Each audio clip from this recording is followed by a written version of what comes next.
নমস্কার বন্ধুরা, প্রাইমারি নিয়োগের 32,000 চাকরি বাতিল মামলা সংক্রান্ত খুবই গুরুত্বপূর্ণ একটি আপডেট রয়েছে তোমাদের জন্য।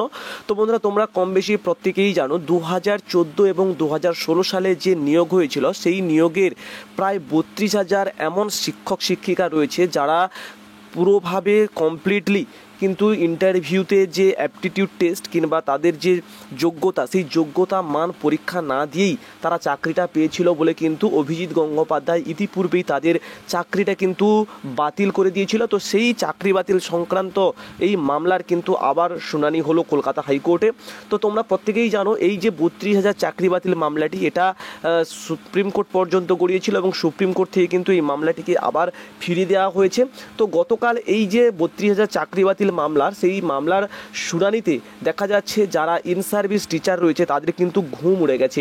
হ্যাঁ বন্ধুরা, একটা বিশাল আলোড়নের কিন্তু সৃষ্টি হয়েছে। তো বিস্তারিত আলোচনা করবো আজকের এই ভিডিওটার মধ্য দিয়ে, কি ঘটেছে কি রয়েছে বিস্তারিত অবশ্যই তোমরা দেখে নাও, ঠিক আছে।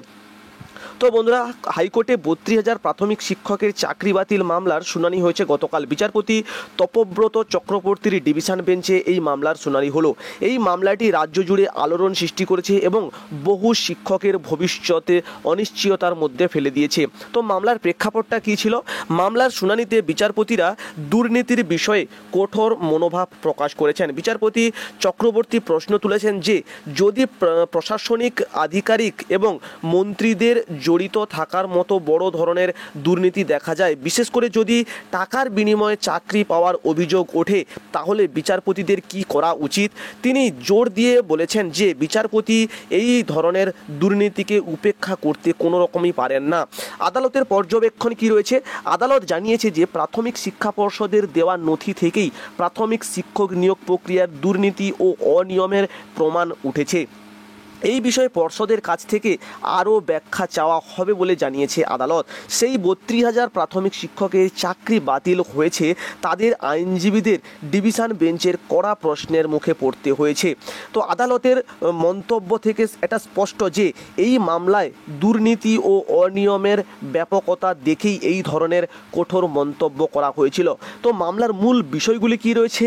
নিয়ম প্রক্রিয়ার স্বচ্ছতার অভাব, অর্থাৎ অস্বচ্ছ প্রক্রিয়ায় কিন্তু নিয়োগ করা হয়েছে।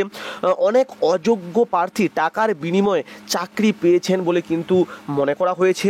তারপরে হচ্ছে প্রশিক্ষণহীন প্রার্থীদের চাকরি দেওয়া হয়েছে বলে এমনটাও কিন্তু অভিযোগ।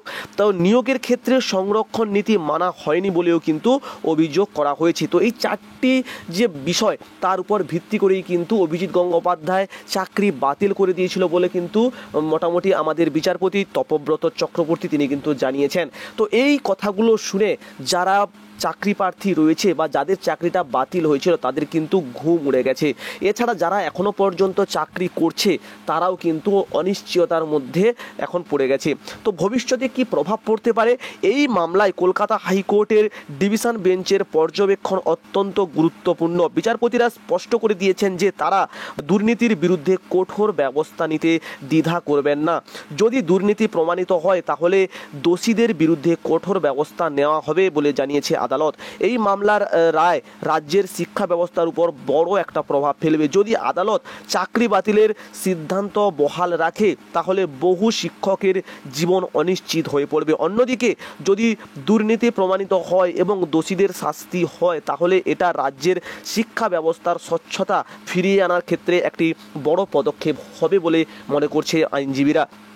এই মুহূর্তে সকলের নজর কলকাতা হাইকোর্টের দিকে। আগামী দিনে এই মামলার শুনানি কোন দিকে গড়ায় সেই পর্যন্ত কিন্তু কি রায় আসে সেই দিকে কিন্তু নজর থাকবে।